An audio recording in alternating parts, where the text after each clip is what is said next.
One of the easiest techniques that you can begin to use in your course to make it simple for students to follow along and to increase the work completion among students is to use a sequential unit and lesson numbering system, and even down to the learning activity if you're able to.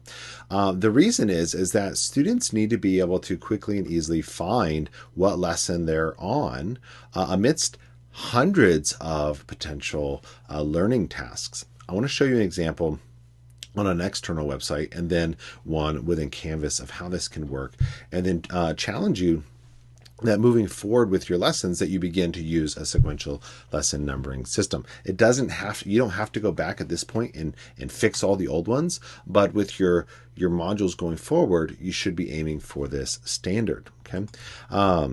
And to just point out real fast is that this goes with the idea of chunking our content into manageable pieces, as well as using text headers and indentation to help guide student navigation and having thoughtful naming convention.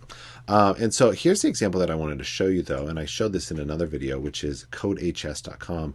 And I called it the gold standard because it really is. It follows what a typical course structure should, which is your units, then your lessons, then your learning activities. And so here we have the different units.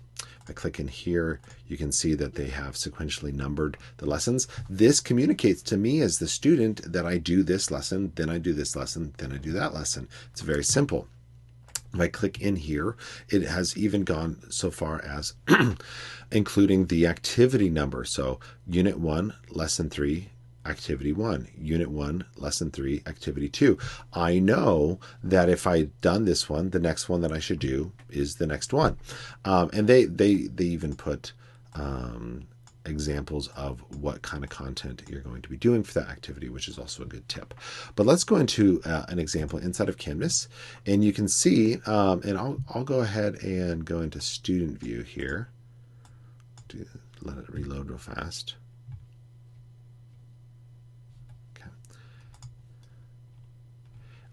And you can see that here it's Unit 1 and it's Lesson 4. Okay, and so by using indentation here, the essential questions at the beginning, and then Activity 1 is for them to do a reading, and then Activity 2 is for them to do a discussion, view a whiteboard, and then a worksheet.